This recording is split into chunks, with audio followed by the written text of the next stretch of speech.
আপনাদের সবাইকে my life my ড্রিমের একটা নতুন ভিডিওতে স্বাগত জানাই। আশা করি আপনারা সবাই খুব ভালো আছেন, আমিও ভালো আছি।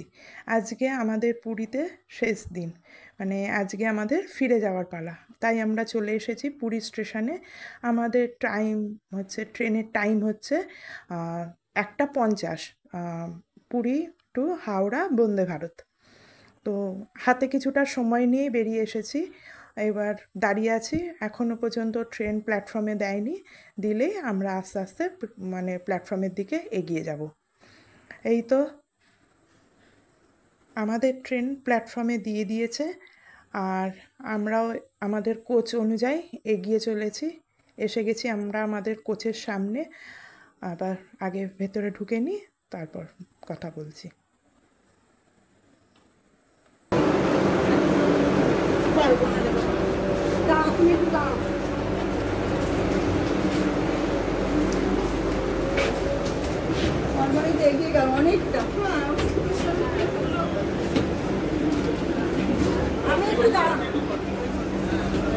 আমাদের ওই দিকে হবে, আমাদের এতটা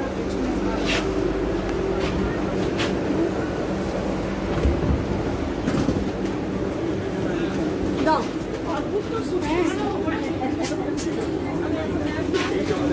আমারও তো তাই একই অবস্থা। হ্যাঁ, একটু না যাবো। আর 100 কত নম্বর? 48, 44 আর একটা কত? আর একটা 42 বোধহয়। 42 দেখছি এখন। আমাদের 44, 43 আর ওদিকে 48।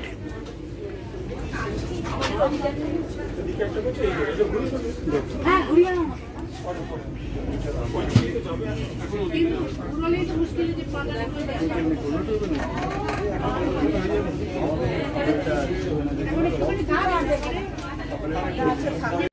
ট্রেনের ভেতরটা ঠিক এইরকম, লাগেজ রাখার খুব সুন্দর জায়গা। এই যে ফুড রেস্ট,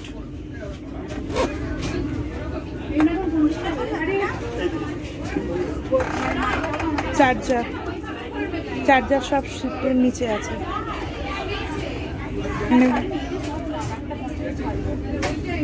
জিনিসপত্র রাখার জায়গা, আর জলের বোতল রাখারও জায়গা সাইডে আছে। দেখা যাচ্ছে না, পাটা একটু সব যে ওই সিটের সাইডে ওরকম রাখা আছে।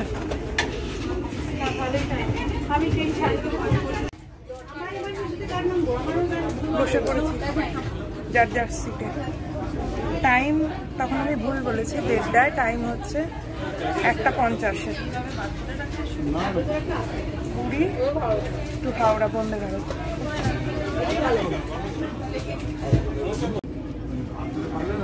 পুশ ব্যাকের জন্য এইখানে সিট বাটনটা আছে পুশ করার। এই যে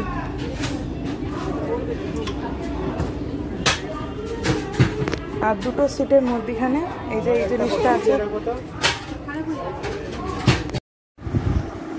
এই যে এবার আমাদের পেপার দেওয়া শুরু হয়ে গেছে। সুব্রত পেপার নিয়েছে, আর এই যে দেখুন, এই যে দাদা উনি পেপার দিচ্ছেন। নিজের সিটে বসে আছি, সবাই সবার মতন বসে আছে, টাইম পাস করছে। আর আমি ভাবছি কটা দিন কিভাবে কাটালাম, কিভাবে আনন্দ করলাম, সেই সব বসে বসেই ভাবনা চিন্তা করছি। এই সামনেই একটা স্ক্রিন আছে, এই স্ক্রিনে দেখাচ্ছে যে কোথা থেকে কত দূর ট্রেনটা যাবে, নেক্সট স্টেশন কোনটা আসবে, তারপর এই পুরো সিটগুলো কিভাবে ইউজ করা হয়, কোথায় কি সিস্টেম আছে না আছে, সমস্ত কিছুই এই স্ক্রিনে পরিষ্কারভাবে দেখিয়ে বলে সব কিছু দিচ্ছে। একদম পাক্কা 1:50 আমাদের ট্রেনটা এখন ছেড়ে দিল।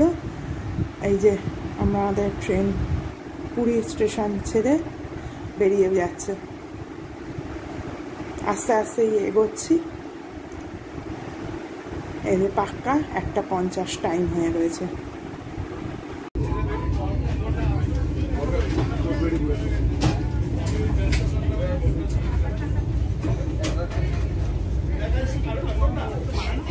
wishes you a happy and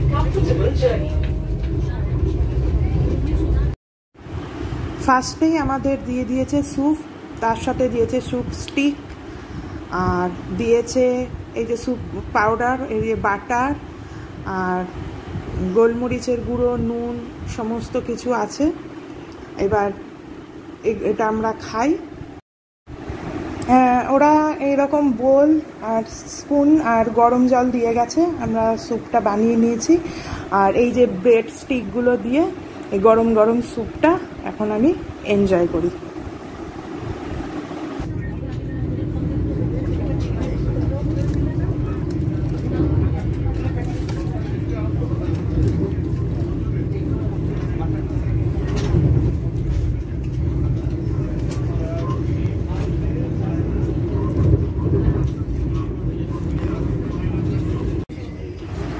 এই যে এবার আমাদের চলে এসছে লাঞ্চ। চলুন দেখি লাঞ্চে কি কি আছে।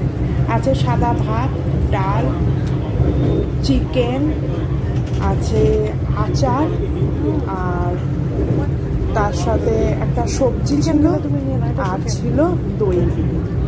চিকেনটা আমি বারবার দেখাচ্ছিলাম, চিকেনটা খুব শক্ত ছিল। আর পরে দিয়ে গেছিল একটা করে আইসক্রিম। এবার চলে এসছে আমাদের স্ন্যাক্স। মধ্যিখানে আর আমার কিছু শ্যুট করা হয়নি, তো দেখি এখন স্ন্যাক্সে কিছু কী কী দিয়েছে। এটা একটা কোনো সল্টেড কিছু একটা চানাচুর টাইপের ছিল, এটা তো মুড়ি চানাচুর ওই রকম। আর জুস একটা, তার সাথে ললি চকোপাইট, আর একটা কেক, আর একটা খাস্তা কচুরি, এটা দিয়েছে স্ন্যাক্সে। আর যেটা বলবো সেটা হচ্ছে এই খাবারগুলো আমরা যখন টিকিট বুক করি তার সাথেই এই খাবারগুলো টিকিটের সাথেই বুক করা হয়ে যায়। আবার মানে অপশান থাকে যে আপনারা এই খাবারটা নেবেন কি নেবেন না, তার সাথে টিকিটের সাথে টাকাটা ইনক্লুড হয়ে আপনার এটা বিলটা আসে। আর যারা খাবারটা নেন না তারা যদি ট্রেনে উঠে কোনো সময় মনে করেন যে আমরা আবার খাবার বুক করব, তখন কিন্তু খাবারের জন্য এক্সট্রা 50 রুপিস আলাদা করে নেয়। এটা অন্য কোনো ট্রেনে নেয় কি নেয় না আমার অতটা জানা নেই, কিন্তু এই বন্দে ভারতে আলাদা করে পরে যদি আপনি ওঠার পর আলাদা করে খাবার অর্ডার দেন তখন কিন্তু এক্সট্রা করে 50 রুপিস দেয়। আর একটা এই স্ন্যাক্সের সাথে একটা ওয়াইপসও দিয়েছিল।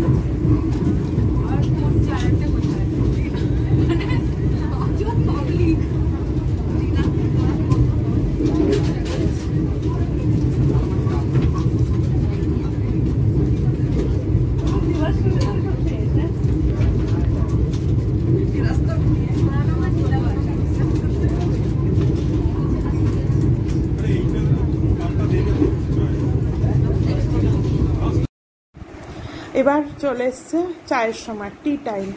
চা কফি দুটোরই অপশান আছে, যার যেটা ইচ্ছে সে সেটা নিচ্ছে। আমি নিয়ে নিয়েছি কফি।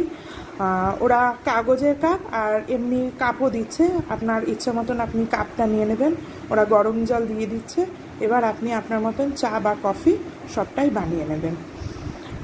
চা কফি খাওয়া দাওয়া সব কিছু বলবো ঠিকঠাকই ছিল, কোনো কিছুই খারাপ বলবো না। আবার যে লাঞ্চ যেটা বেশিরভাগ খুব যে ভালো ছিল সেটাও আমি বলবো না।